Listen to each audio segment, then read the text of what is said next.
Hemos hablado en estas meditaciones sobre todo del agradecimiento y del agradecimiento desde la perspectiva de aquella persona que es la maestra insuperable del amor a Dios, del amor a Jesús, la Virgen María, su madre.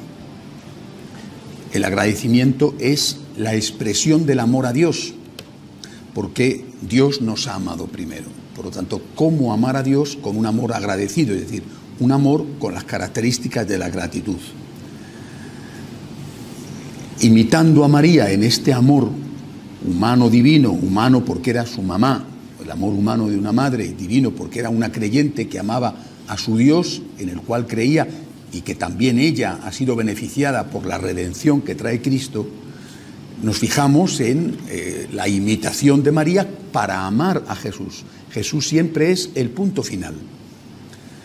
Nos fijamos también en cómo reza la Virgen. Nos hemos fijado en cómo la propia María, la propia Virgen, aun siendo su madre, es también su discípula y por lo tanto también ella imita a Jesús, y por eso en nuestra espiritualidad enseñamos la imitación de Cristo con los 7 puntos, 7 entre comillas mandamientos para amar como Jesús amó.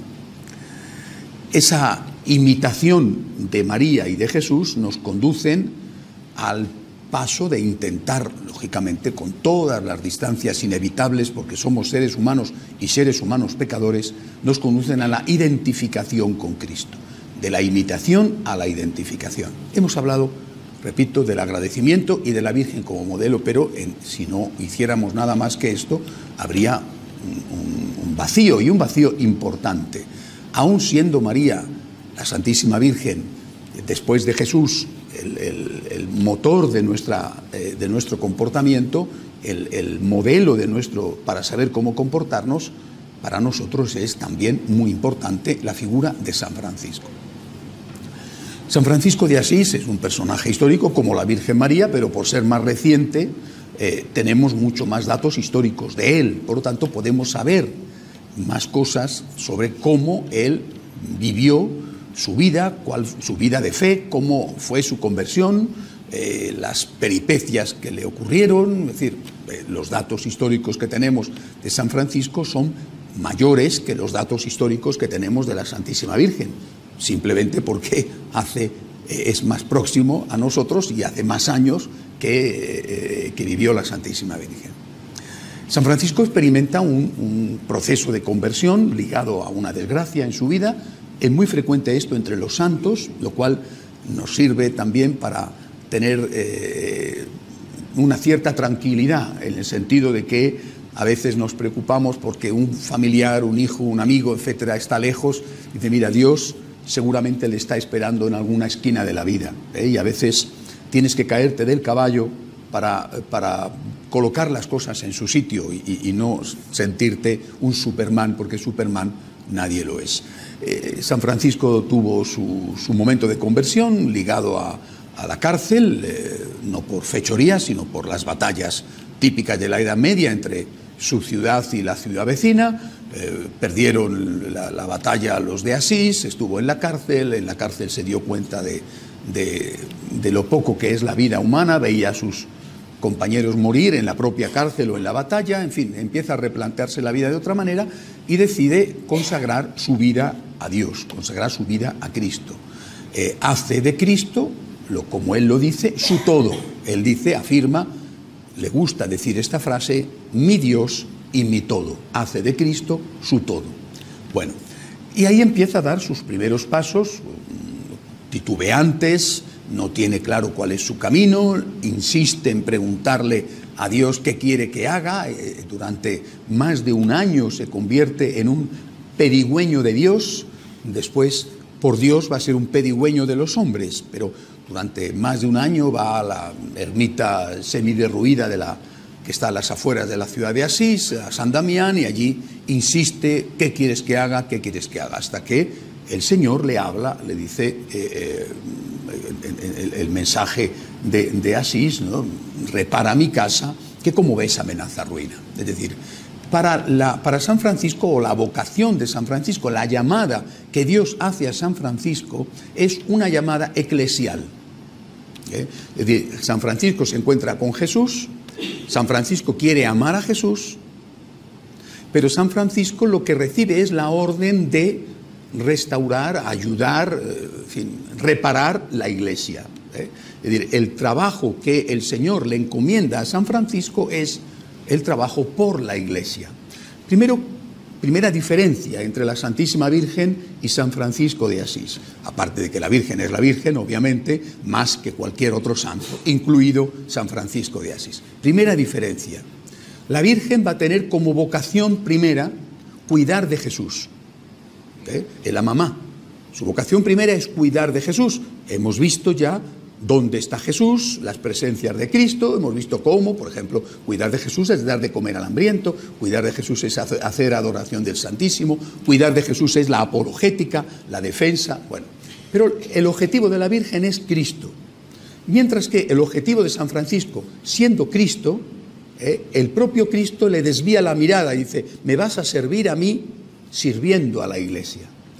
La Virgen María también sirve a la Iglesia, es madre de la Iglesia, está con los apóstoles en Pentecostés, pero su objetivo es el Señor.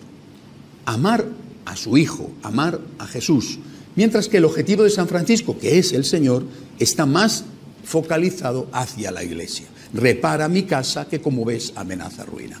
Creo que estas dos cosas, estos dos personajes, que son parte esencial en nuestra espiritualidad, nos indican cómo nosotros tenemos que vivir el agradecimiento a Dios. Tenemos que vivir el agradecimiento a Dios amando a Jesús como María, pero también tenemos que vivir el agradecimiento a Dios amando a la Iglesia como la amó San Francisco. Es decir, María nos enseña sobre todo a amar a Jesús. San Francisco nos enseña sobre todo a amar a la Iglesia. Es decir, Cristo presente en Él mismo, no en una forma mediada, presente en Él mismo, en la Eucaristía. Esas presencias reales de Jesús, presente Él mismo en la jerarquía, presente Él mismo en los pobres. Bueno, ahí es donde nosotros acudimos con un amor de agradecimiento por su sangre derramada y por la resurrección que nos abre las puertas del cielo. Acudimos a amar a Jesús donde Él está.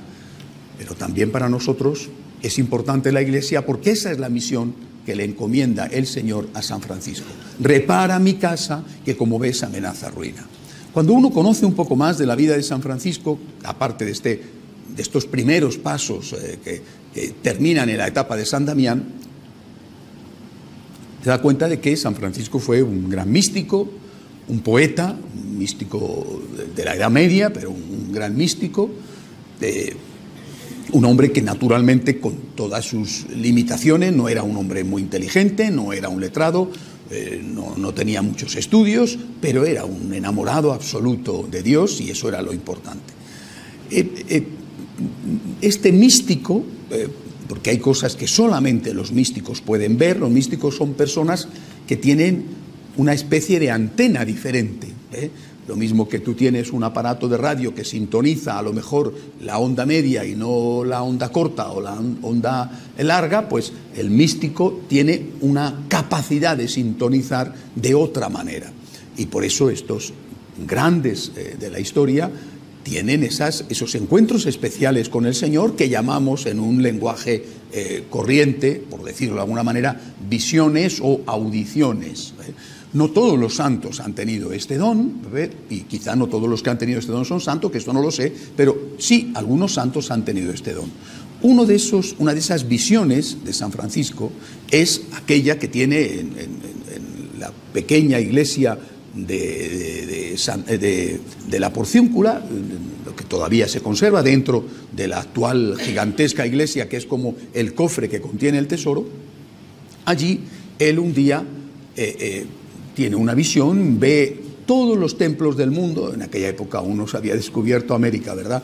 Y la iglesia no había llegado a casi ningún sitio de África y desde luego a muy pocos sitios de Asia, lo que se veía en aquella época. Y ve las iglesias llenas de gente rezando, era la época de la cristiandad, del poder de la iglesia, y todo el mundo iba a misa, voluntaria o a la fuerza. Bueno, y escucha el contenido de esas oraciones. Sale de aquella capilla acongojado, llorando, y cuando le preguntan qué ha visto, él cuenta lo que ha visto y lo que ha escuchado. Al principio no le entienden porque no comprenden que él sufra por ver la iglesia llena de gente y de gente rezando. Podía sufrir por ver la iglesia vacía o por ver la iglesia de gente blasfemando, con gente blasfemando, pero la iglesia llena de gente y de gente rezando no entienden cómo eso le hace llorar, cuando para cualquiera sería un motivo de gran alegría. Y él explica que todo el mundo va a la iglesia a pedir, y lo expresa en una frase que para mí personalmente y para nosotros es el momento en que entiendo no solamente lo que Dios nos pide, sino también lo que la iglesia en este momento necesita. Si a este hombre le había dicho antes el Señor, repara mi casa, que como ves amenaza ruina, luego le da un don con esa visión. Le da el don de entender que la forma de reparar la casa es enseñando a agradecer. Porque él lo que ve es la gente que va solo a pedir, y entonces exclama, el amor no es amado. Es decir, si tú vas solo a pedir, no digo si vas a pedir, sino si vas solo a pedir o sobre todo a pedir, no estás haciendo bien ni a Dios ni a la iglesia. La forma de reparar la iglesia que el Señor le pide a San Francisco es con el agradecimiento. Ir a la iglesia a amar al Dios que te ha amado. Ir a la iglesia no solo a pedir, también a pedir, por supuesto, pero no solo a pedir. Ir a la iglesia a decirle al Señor, gracias, aquí estoy, cuenta conmigo. Gracias, me ofrezco a ti. Gracias, Señor, por todo, incluido por tu perdón y por tu misericordia. Incluso eso, lo primero que te agradezco, y aquí estoy, Señor, cuenta conmigo. Es entonces cuando entiendo que el agradecimiento es la forma que el Señor le revela a San Francisco para que restaure la iglesia que amenaza ruina. Y si eso era válido en el siglo XIII, cuando la gente acudía a la iglesia porque tenían todos los problemas del mundo, cómo estaba la sanidad, seguridad social no había, guerras, pestes, esa situación de emergencia, una vida media escasísima, muchísimas mujeres morían al dar a luz, en fin, en esas condiciones era más intuitivo acudir en busca de ayuda, por fe o por si acaso. Hoy en día, que nos consideramos supermanes y superdioses, hoy en día que nos creemos que el estado del bienestar nos asegura todo, no digo que sea verdad, digo que nos lo creemos, hemos dejado la iglesia por el mismo motivo por el cual los anteriores iban a la iglesia. Ellos por egoísmo y nosotros también. Ellos iban por si acaso, porque tenían una fe mezclada con magia y con superstición, y nosotros hemos dejado de ir a la iglesia porque ni la magia, ni la superstición, ni la fe ya nos hacen ir allí. Si aquellos hubieran ido por agradecimiento, nosotros seguiríamos yendo por agradecimiento.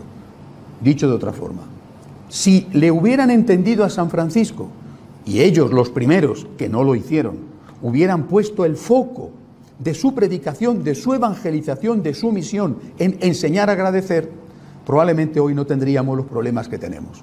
Porque cuanto más rico eres, más motivos para agradecer. Cuanto más joven, cuanto más culto, cuanto más sano, más motivos para agradecer. En cambio, nos hacemos ricos, somos los que son jóvenes, somos cultos, tenemos salud, ya no necesitamos a Dios, nos vamos. Es decir, una espiritualidad basada en la petición no resiste la mejoría del nivel de vida. Una espiritualidad basada en el interés cae derrotada delante de un aumento de la cultura o delante de un aumento del confort, delante de un aumento de la asistencia social. Ya no necesito a Dios. Yo voy al médico porque estoy enfermo. Si no estoy enfermo, no voy al médico. Natural. Yo acudo a Dios porque tengo problemas. Y si no tengo problemas, o pienso que Dios no me va a ayudar para los problemas que tengo, pues dejo de ir a la iglesia. Esto es exactamente lo que ha pasado. En esos primeros meses de la fundación de los franciscanos de María, leí una frase de Tagore, este pensador y yo creo que místico también, de India e hindú, de religión, que dice: ponle a un pájaro oro en las alas y le impedirás volar. Dije, esto es lo que ha pasado con Occidente. Nos hemos hecho ricos más que nunca. Desde luego en España más que nunca. Y nunca tan pobres. Nuestros mayores eran muchísimo más pobres que nosotros, pero no mataban 200.000 niños al año. Nuestros mayores eran muchísimo más pobres que nosotros, pero no abandonaban a sus ancianos. Más ricos que nunca, más miserables, habría que decir, por no usar el concepto económico, o más pobres de espíritu que nunca, más miserables que nunca, más egoístas que nunca, más insatisfechos que nunca. Tenemos más que nunca y no somos más felices, sino que por el contrario somos menos felices. Si, repito, aquellos hubieran entendido que la solución es el agradecimiento, seguramente hoy no estaríamos como estamos. El secularismo nos habría afectado, no me cabe duda, pero no de este modo tan brutal. ¿Cuál es, por lo tanto, la solución? Enseñar a agradecer, que fue lo que intuyó San Francisco. No estoy ni siquiera seguro que él se diera cuenta de todo el profundo significado que tenía aquella visión que tuvo. Es probable que ni siquiera él se diera cuenta, porque el ambiente era el de cristiandad, el de las iglesias llenas, y quizá no vio lo que iba a pasar, no intuyó lo que iba a suceder. Si no enseño a agradecer, la gente que viene a pedir dejará de venir. Si no enseño a agradecer, cuando crean que no tienen motivos para pedir, ya no vendrán. Él se sintió compadecido de Jesús y quizá no fue del todo consciente de las consecuencias que iba a tener 8 siglos después, o 8 siglos, muere en 1226, o sea que 8 siglos después, las consecuencias que iba a tener no haber emprendido desde aquel instante ya la misión del agradecimiento. Por lo tanto, ¿qué es lo que San Francisco nos aporta a nosotros? Nos aporta, primero, la complementación del amor a Jesús con el amor a la Iglesia. Segundo, nos hace ver, nos ayuda a entender que la forma de reconstruir una iglesia que amenaza ruina es enseñar a la gente a agradecer. Es enseñar a la gente a ser auténticamente católico. Si el sentimiento de cualquier hombre religioso viene marcado por el interés y por el miedo, que no son necesariamente sentimientos malos, puede ser que en algún caso el interés pueda ser malo, ¿verdad? Pero no necesariamente. Tú puedes estar deseando cosas buenas, la salud de tu hijo. ¿Cómo va a ser eso una cosa mala que a Dios le moleste? Tú puedes estar deseando cosas buenas, que te salga un trabajo, pues eso son cosas estupendas. El interés no es necesariamente malo, pero sí que tiene un punto de egoísmo. Te buscas tú, en tu relación con Dios te buscas tú o a los tuyos. Si a esto, que no es necesariamente malo, le antepones el agradecimiento, entonces, cuando quizá equivocadamente pienses que ya no tienes nada que pedir, tú sigues yendo, más todavía, porque sí tendrás muchísimo más todavía que agradecer. La lucha contra la secularización, la lucha contra el secularismo actual, es necesariamente un camino que pasa por la gratitud. Solo en la medida en que agradezcamos y enseñemos a agradecer, solo en esa medida estaremos colaborando, como el Señor le pidió a San Francisco, a restaurar su casa que amenaza ruina.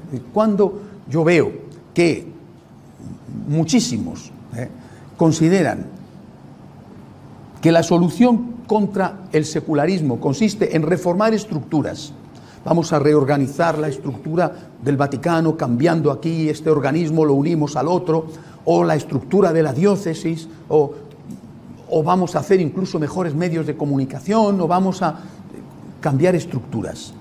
O bien, en otros casos, para hacer frente al abandono masivo de la gente, a esta apostasía silenciosa, masiva que se ha producido, lo que tenemos que hacer es poner rebajas.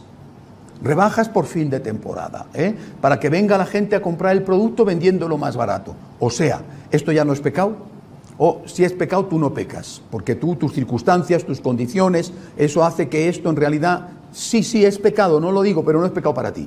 Tú puedes hacerlo y aquí no pasa nada. Es decir, estas son dos de las fórmulas que hoy se están empleando para intentar hacer frente a este abandono masivo.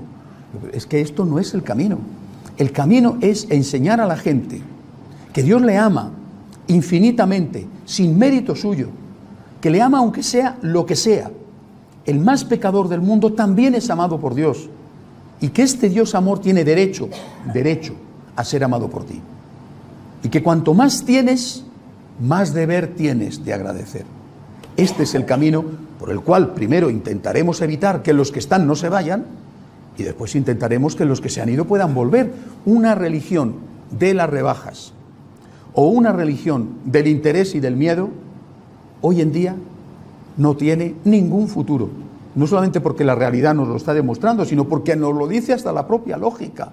Entre otras cosas porque cuando uno empieza en rebajas, lo sabéis bien, primero te dicen, ahora en verano por ejemplo, empiezan las grandes cadenas, rebajas de verano. Y tú sabes que dentro de 2 semanas van a poner segundas rebajas. Y que 2 semanas más tarde van a poner terceras rebajas. Es posible que el producto de las primeras rebajas ya no esté en las segundas o en la tercera porque ahí ya no haya las tallas que quieres. Pero en este caso no es así. Es decir, cuando empiezas el círculo de las rebajas te esperas a que sigan rebajando porque sabes que van a venir más rebajas. No compro el producto porque me lo van a poner todavía más barato.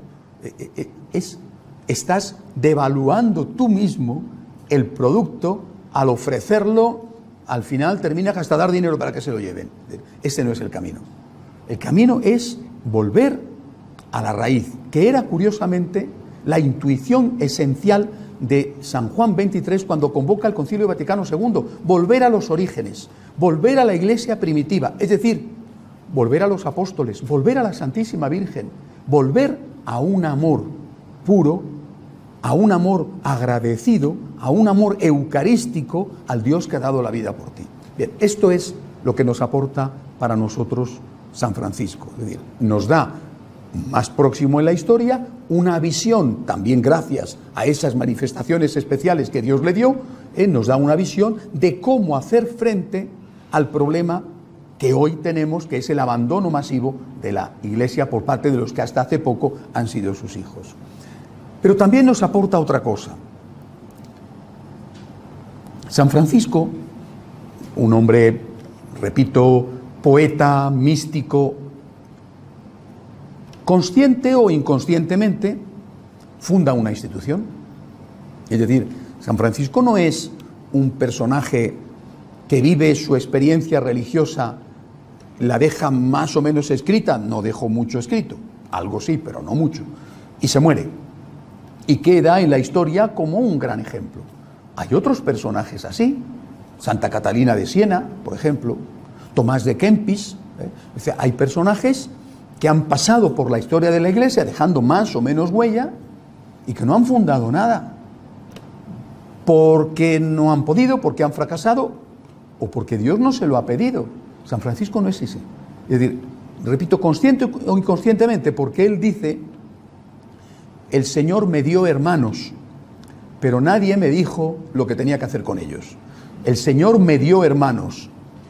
Él no fue a buscarlos, pero empezaron a acudir y se vio rodeado de hermanos, de una manera como no ha vuelto a ocurrir en la historia de la Iglesia. De tal forma que él, que muere con 44 años, que empieza su andadura espiritual en San Damián cuando tiene en torno a los 20, por lo tanto que desde que empieza la fundación, por decirlo así, en San Damián solo, hasta que muere han pasado no más de 24 años, que no es mucho, ¿no? Aunque en aquella época la gente moría mucho más joven, pero aún así 24 años son 24 años, sin medios de comunicación, sin nada. En vida de él se produce el capítulo general que se llama de las esteras, donde acuden la mayor parte de los frailes franciscanos que había en Europa, porque no se había descubierto América, estaban yendo ya algunos a Tierra Santa y a Marruecos, que morían mártires. Se produce el capítulo de las esteras donde se contabilizan más de 10.000 religiosos. Teniendo en cuenta que cuando empieza solo y después vienen los primeros y después tal, o sea, en 15 años aquello fue una auténtica explosión. El terreno estaba preparado como cuando en verano se ha hecho la cosecha y está la paja seca en el campo, cae una chispa y arde rapidísimamente. Estaba preparado el terreno. el esquema era más la pobreza que el agradecimiento, las luchas de religión con los cátaros y los valdenses que acusaban a la Iglesia de ser rica y de vivir en medio de los lujos, los obispos, los curas, y él muestra un camino por el cual se puede vivir pobremente dentro de la Iglesia, mientras que los otros decían, para vivir pobremente como nuestro Señor hay que salirse de la Iglesia. La Iglesia nos ofrece un ejemplo de lujos y de dispendio, yo no lo quiero eso, me tengo que salir. Y él dice, se puede vivir pobremente como los apóstoles y nuestro Señor dentro. Quizá por eso se insiste tanto en la pobreza, en ese contexto de la lucha contra los herejes, en lugar de insistir más en el agradecimiento, que es, junto con la pobreza, la esencia del carisma franciscano. San Francisco, repito, consciente o inconscientemente, se encuentra con muchísimos seguidores. Funda una institución. Y las instituciones, hay un sector de la población, también dentro de la Iglesia, que consideran que las instituciones apagan el espíritu, que las instituciones son malas, que uno tiene que ir solo por la vida, y que al final, cuando entras en una institución, te ves limitado, constreñido a determinadas cosas, no puedes hacer lo que quieres, que la soledad es lo mejor en la vida. Bueno, pues naturalmente habrá vocaciones distintas. También hay gente en la Iglesia que tiene la vocación de ermitaño, ¿verdad? Y se va al pico de una montaña y allí espera que los cuervos le traigan el pan, como a San Antón en el desierto de Egipto. Pues allá cada uno, ¿verdad? Pero es la institución la que nos hace fuertes. Si yo empujo una pared, mi fuerza es la que tengo. Si somos 100 empujando la pared, probablemente podremos derribar la pared. Si yo tengo que emprenderlo todo yo, consigo lo que consigo, probablemente muy poco. Si somos 100, si somos 1000, si somos 1.000.000, conseguiremos muchos más. La unión hace la fuerza. San Francisco funda una institución. Más aún, Jesucristo funda una institución, que es la propia Iglesia. Incluso, repito, a San Francisco le va a pedir que ayude a la institución que es la Iglesia, que tenía mucho, pero mucho que corregirse. Por eso estaban los cátaros, los valdenses, los albigenses, los herejes de la época. 3 siglos después vino Lutero, etc. Es el defecto, el pecado en la Iglesia lo que genera la necesidad de reforma, que algunos la emprenden marchándose de la Iglesia y otros la emprenden quedándose en ella, como es el caso de San Francisco, de los santos. Es decir, la institución no es mala, la institución es necesaria. El propio Cristo la funda, la Iglesia, San Francisco la funda, los franciscanos. Por tanto, es necesario, de verdad, salvando las excepciones, es necesario formar parte de una institución. Si no lo hacemos, no podemos actuar de forma eficaz en esa tarea que se nos ha encomendado. Y ahí es donde entra el concepto de misión. Ayer os decía, cuando una persona se acerca a la Iglesia o se acerca a los franciscanos de María, a los jesuitas, a los dominicos, a los salesianos, a quien sea, a las carmelitas de clausura, por ejemplo, ¿no? Tú dices, bueno, yo me acerco aquí porque a mí me beneficia, me hace bien, me ayuda. A mí me ayuda estar leer una obra de Santa Teresa de Jesús, me ayuda a estar en una capilla donde quizá hay unas monjas cantando deliciosamente, o hay silencio y puedo estar orando, a mí me ayuda, pero yo no quiero saber nada. Como mucho voy a dejar una limosna en el cepillo para colaborar a los gastos de la luz y de la limpieza del templo donde voy a orar. Este es un planteamiento válido, pero es un planteamiento egoísta. El otro planteamiento es decir, yo me beneficio de esto, pero yo también quiero colaborar. Es decir, si a mí me ayuda, yo quiero también ayudar. No solamente ayudar a los gastos del edificio, sino colaborar con la misión que tiene esta gente. Pongamos un ejemplo. Hay hambre. Y tú dices, voy a poner una panadería. Tengo harina, un depósito inmenso, no tengo problema, no se me va a acabar, voy a poner una panadería. Y pones una panadería, tienes un horno y empiezas a hacer pan. ¿Y qué haces con ese pan? ¿Te lo comes tú? Te lo comes tú tus amigos, tu familia, y tú te alimentas con el gran depósito de harina que tienes. Pero también hay otra opción. Como tienes harina en abundancia y gratuita y no se te acaba, puedes poner la panadería para que venga la gente hambrienta a comer. Es decir, claro que vas a comer tú de ese pan, claro que va a comer tu familia, pero también van a comer los demás. Algunos de esos que vienen cogerán el pan y se marcharán. Pero habrá otros quizá que digan, oiga, yo he comido pan, mire usted, deme una banasta, porque en mi barrio, que está lejos, en mi barrio necesitan pan. Deme usted una banasta que me voy a llevar el pan que usted está haciendo para repartirlo entre la gente de mi barrio. Toma, llévatelo. Y otro dirá, yo no me voy a llevar la banasta para la gente de mi barrio, yo me voy a llevar la harina, porque se me queda duro el pan, me voy a llevar la harina, voy a coger el avión y me voy a ir a mi país y allí voy a montar otra panadería. Es decir, habrá gente que piense solo en él, pero habrá otros que digan lo mismo que yo paso hambre, otros que están pasando hambre. Y yo quiero colaborar con la tarea de este señor que está dando de comer al hambriento.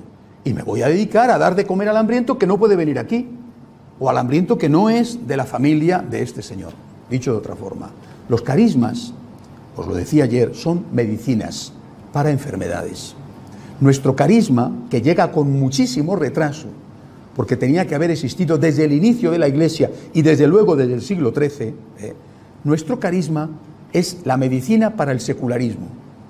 Solo la espiritualidad vencerá el secularismo, porque el secularismo es falta de formación y falta de espiritualidad. Nuestro carisma te da formación y espiritualidad, motivación y motivación genuina católica, el agradecimiento. Por tanto, yo digo, yo de esto me beneficio, pero yo no solo quiero beneficiarme yo quiero participar de esta misión. Es decir, el Señor no le dijo a San Francisco, vive como católico. Le dijo a San Francisco, vive como católico y enseña a los demás a vivir como católicos. Repara mi casa. Tú ya estás viviendo como católico, ahora tienes que reparar mi casa. Es decir, tienes que ayudar a los otros a que vivan como católicos. Hay, por lo tanto, una vocación. Y esa vocación es la vocación a la misión.